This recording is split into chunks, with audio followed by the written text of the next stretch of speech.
इसमें कुछ भी नहीं है, जो आपकी वही ई-कैट वाली बुक के ऊपर चीज़ें लिखी हुई हैं, उसी को मैं एक्सप्लेन करता जाऊँगा, समराइज़ करता जाऊँगा, जितना मेरे से हो सका मैं उसको एक्सप्लेन करता जाऊँगा। सबसे पहले सेंटेंस आता है, सेंटेंस जुमले को कहते हैं। जुमला क्या है? जुमला एक ग्रुप ऑफ वर्ड्स है कि जो सेंस बनाता है या पूरी प्रॉपर सेंस देता है। अगर आप इसकी डेफिनेशन पे आ जाए तो which makes complete sense, a group of words which makes complete sense, क्या सेंस। और इसके जो पार्ट्स होते हैं जुमले के, जो जुमले के पार्ट्स होते हैं जी, उसमें ये देखें कि सब्जेक्ट होता है और प्रेडिकेट होता है, ठीक है। सब्जेक्ट क्या होता है कि जो मेन बंदा है, जिसके बंदा है या चीज़ है, कोई भी नाम हो सकता है, कोई चीज़ हो सकती है। फॉर एग्जांपल मैं डोर की बात करता हूँ या मैं फिर इस कबर्ड की बात करता हूँ, तो the cupboard is made of would, ठीक है। ये इसमें अब मेरा सब्जेक्ट क्या है जी, वो है कबर्ड। अब सब्जेक्ट जो है वो यूजेज के ऊपर डिपेंड करता है, ठीक है। आपका जो सब्जेक्ट है वो यूजेज के ऊपर डिपेंड करता है कि भाई एक वर्ड जो है वो सब्जेक्ट के तौर पे यूज हुआ है या नहीं हुआ। वैसे जो है कबर्ड वो एक नाउन होता है, ठीक है। लेकिन जब हम उसको एज अ सब्जेक्ट यूज करते हैं, सब्जेक्टिव केस होता है, तब वो सब्जेक्ट बनता है, ठीक है। जब वो जुमले का कह लें कि जुमले का फोकल पॉइंट है, या फिर जुमला जब उस वर्ड के बारे में, उस नाउन के बारे में कहा जाता है, तो वो सब्जेक्ट बन जाता है। बाकी चीज जो है, जो भी इंफॉर्मेशन हमने उसके बारे में देनी है, वो हमारा प्रेडिकेट होता है, ठीक है। उसमें हमारा ऑब्जेक्ट हो सकता है, उसमें हमारा वर्ब हो सकता है, लिंकिंग वर्ब, वर्ब और कॉम्प्लीमेंट, सारा कुछ जो भी है वो आगे प्रेडिकेट का हिस्सा होता है। एक जुमले के सिर्फ और सिर्फ दो ही पार्ट होते हैं मेनली, सब्जेक्ट और प्रेडिकेट, ठीक है। अब फॉर एग्जांपल आपने जो है ना बचपन से सुना हुआ है जी कि जुमले के तीन पार्ट्स होते हैं, एसवीओ, सब्जेक्ट वर्ब और ऑब्जेक्ट, ठीक है। लेकिन अगर मैं यहाँ लिख दूं जी शट द डोर, ठीक है, तो यहाँ पे ऑब्जेक्ट गिवन नहीं है, इम्प्लाइड है कि भाई मैं किसी बंदे को कह रहा हूँ, या मेरे सामने जो बंदा बैठा हुआ है, मैं उसको कह रहा हूँ कि शट द डोर, ठीक है। शट यहाँ पे मेरा वर्ब है, और द डोर जो है ये क्या उसको कहते हैं, नाउन आ गया मेरे पास। और इसमें कहने वाला और सुनने वाला वो गायब है, ठीक है। तो सब्जेक्ट और ऑब्जेक्ट कहाँ पे है, ये बात है।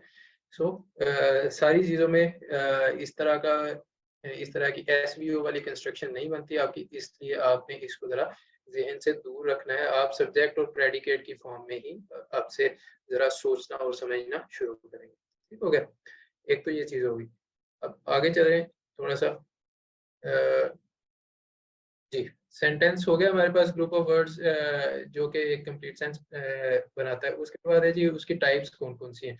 सबसे पहली टाइप है जी उसकी डेक्लरेटिव या assertive. Simple, sunrises in the east, ठीक है, ये मैं डिक्लेयर कर रहा हूँ। या असर्टिव, मैं कोई बात बता रहा हूँ, डिक्लेयर करना, ठीक है, उसके लिए डेक्लरेटिव कैटेगरी है या डेक्लरेटिव सेंटेंस है। अब आपको तीन चार जुमले दिए जाएंगे, sunrises in the east, am I going to be punished for this crime, या फिर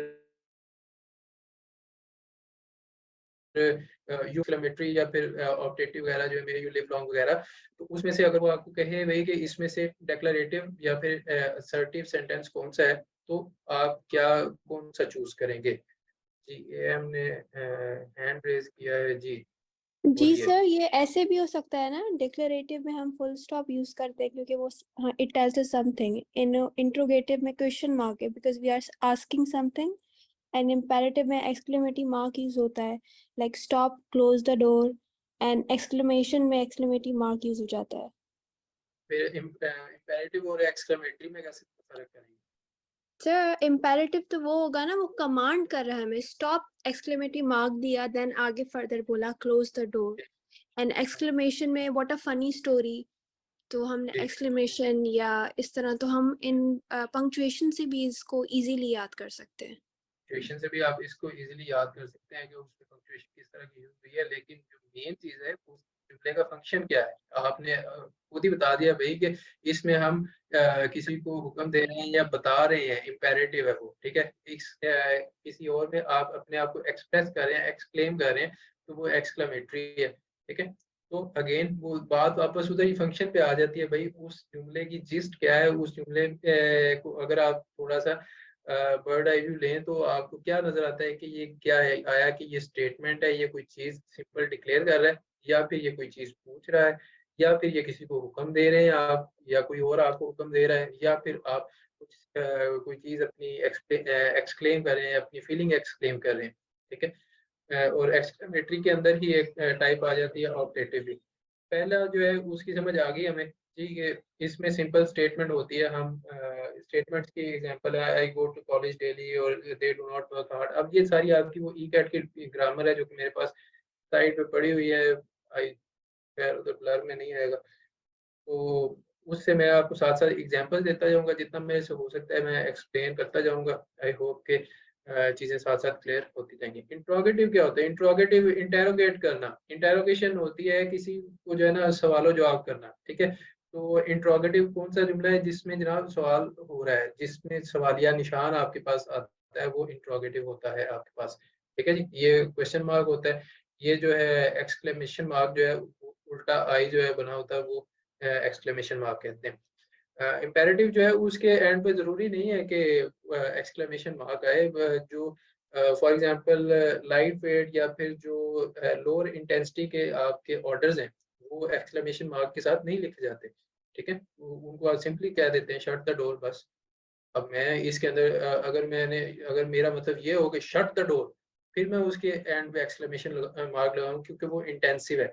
लेकिन अगर मैं सिंपली अपने भाई को कह रहा हूँ या अपनी बहन को कह रहा हूँ मेरे से बढ़िया जी शट द डोर, आते हुए कमरे का दरवाजा बंद कर देना, तो वो उसके एंड पे मैं एक्सक्लेमेशन मार्क नहीं लगाऊंगा क्योंकि मैं उसको ऑर्डर नहीं दे सकता, इज्जत के खिलाफ है, अदब के खिलाफ है। ठीक हो गया। सो आई होप के इसकी आपको समझ आ रही है। डिक्लेरेटिव सिंपल, इंट्रोगेटिव या इंटेरोगेटिव जो है वो सवाल वाला जुमला। फिर आता है जी इम्पेरेटिव। सर इम्पेरेटिव को जी सर इम्पेरेटिव इतना क्लियर नहीं हुआ। मैं अभी आ रहा हूँ उस पर। इम्पेरेटिव कौन सा है जी? जिसमें आप कमांड करते हैं, किसी को हुक्म देना, ठीक है। Bring some Lay's for me, I want to eat them, ठीक है। ये मैंने हुक्म दिया है, मेरे से छोटा बच्चा है या कोई मेरा मुलाजिम है, मैं उसको कह सकता हूँ जी driver bring the car around and open the door. अब ये क्या है, ये मैंने उसको हुक्म दिया है कि भाई गाड़ी जो है ना सीधी करके हॉल के सामने लाओ, मैंने बैठना है, ठीक हो गया। तो उसमें आप या तो उसको कमांड करते हैं या फिर रिक्वेस्ट करते हैं। कमांड या रिक्वेस्ट दोनों हो सकती है, एक की कमांड दूसरे की रिक्वेस्ट हो जाती है। एक वो जो है one man's terrorist is another man's freedom fighter, तो एक ही कमांड जो है वो दूसरा बंदा जब वो करेगा तो वो रिक्वेस्ट करेगा। अब मैं फॉर एग्जांपल मैं छोटा हूँ, मैं अगर अपनी बड़ी बहन को कहता हूँ कि जी ब्रिंग वाटर फॉर मी, तो मैं ये नहीं कहूँगा bring water for me, I I will ask के भी please bring some water for me, ठीक है। मेरी वो रिक्वेस्ट है। जब वो मुझे कहेगी कि भाई चलो जाके पानी लेके आओ मैं टीवी देख रही हूँ, तो वो उसकी कमांड है। ठीक हो गया, क्लियर है? शट द डोर, प्लीज जी make sir. A cup for me. और अगर ये देखें उसके अंदर आगे लिखा भी हुआ है कि अगर वो स्ट्रॉन्ग कमांड है, बहुत ज्यादा इंटेंसिटी वाली, फिर उसके एंड पे आप एक्सक्लेमेशन मार्क लगाते हैं। इट में end with exclamation mark, be off, चले जाओ यहाँ से। आई से गेट लॉस्ट, मैंने कहा निकल जाओ यहाँ से, ठीक है।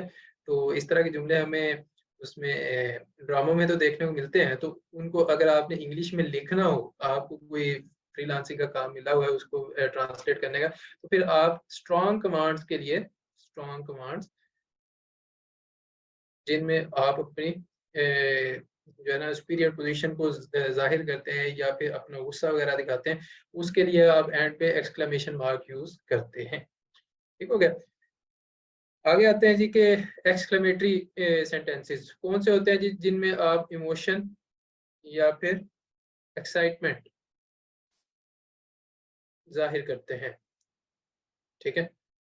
Wow what a lovely scenery I saw in Azad Kashmir, मैं पिछले साल गया हुआ था, ठीक है। तो ये मेरा एक्सक्लेमेशन है कि भाई when I saw the human faced rock on the way to Kale, I was just overcome with awe, ठीक है। So I said, wow, what a beautiful natural forming, या what a beautiful natural rock formation, ठीक है। तो इसके अंदर जो मैंने स्टार्ट में अपना एक्सप्रेस किया वाव, ठीक है, अब वाव जो है वो प्रॉपर आपका वर्ड नहीं है, उसका कोई मतलब नहीं है, वो आपके एक्सप्रेशंस को जाहिर करने के लिए उन्होंने डिक्शनरी में डाल दिया है कि वाव, और या फिर कि जी किसी बंदे को देख के आ कहते हैं ये कहाँ से आ गया, ठीक है। तो ये आपके एक्सक्लेमेशंस हैं या आपके इमोशंस हैं, उनको एक्सप्लेन करने के लिए एक्सक्लेमेटरी सेंटेंसेस यूज होते हैं। एग्जांपल है how hot the air is, कि आप इसमें जो है आपने डायरेक्टली इमोशन जो है पूरा वो नहीं किया कि उफ, ये नहीं कहा आपने, लेकिन आपने कहा जी how hot the air is. इससे जाहिर हो गया भाई कि आपको बहुत ज्यादा गर्मी लग रही है और कह रहे हैं हवा तो बहुत गर्म है आज। ठीक हो गया, क्लियर है? सडन फीलिंग्स एक्सक्लेमेशन जी। डेक्लरेटिव इज अ स्टेटमेंट, बिल्कुल ठीक है। चले जी, एक्सक्लेमेटरी हो गया, इसमें इमोशन और एक्साइटमेंट को हम जाहिर करते हैं। उसके बाद है जी ऑप्टेटिव। ऑप्टेटिव कहते हैं दुआएं देने वाले, दुआ देने के लिए। Optative is also a type of sentence जिसमें विश या डिजायर को जाहिर करते हैं। डिजायर यानी ख्वाहिश, ठीक है, विश और डिजायर। जिस जुमले के अंदर विश या डिजायर हो, मैं विश करता हूँ may you all pass the exam, तो ये मेरा एक ऑप्टेटिव सेंटेंस है। मैं डिजायर करता हूँ, आई लॉन्ग फॉर, क्या उसको कहते हैं, कौन सी चॉकलेट है यार, फेरेरो रोचर्स, ठीक है। तो I long for the sight of Ferrero Rochers, मुझे बस नजर ही आ जाए फेरेरो रोचर्स, इतनी मजे किया। सो ये मेरी एक ख्वाहिश है। दुआएं या फिर ख्वाहिश जो है जिसको वो जाहिर करते हैं। बददुआ भी देते हैं आई थिंक, बददुआ खैर रूड हो जाएगा, लेकिन बददुआ नॉर्मली हम देते नहीं है किसी को, ना मैं देता हूँ ना इंग्लिश वाले देते हैं दूसरों को। बेहतर है कि आप जरा चीजों को सिंपल रखें, बेहतर है। अच्छा जी, एक तो ये जो फ्लोटिंग है ना इसमें। अच्छा जी, आगे हैं आपके पार्ट्स ऑफ सेंटेंस। मैंने आपको पहले बता दिया कि सिर्फ दो ही पार्ट होते हैं, सब्जेक्ट और सब्जेक्ट प्लस प्रेडिकेट। सब्जेक्ट आपको पता चल जाए भाई किस चीज के बारे में, किसी बंदे के बारे में, कौन कौन सी एंटिटी है जिसके बारे में वो जुमला कहा जा रहा है, वो आपका सेंटेंस है। ठीक है, मैं किताब के बारे में बात कर रहा हूँ, मैं कंप्यूटर के बारे में बात कर रहा हूँ, मैं गाड़ी के बारे में बात कर रहा हूँ, मैं पॉलिटिक्स के बारे में बात कर रहा हूँ, किसी भी चीज के बारे में बात कर रहा हूँ, वो मेरा सब्जेक्ट है। That is the subject of my interest या सब्जेक्ट ऑफ माई टॉक। ठीक हो गया, वो सब्जेक्ट होगा। बाकी जो भी उसके बारे में चीज लिखी जा रही है जी, politics is the art of possible, is the art of possible जो है वो मेरा प्रेडिकेट हो जाएगा।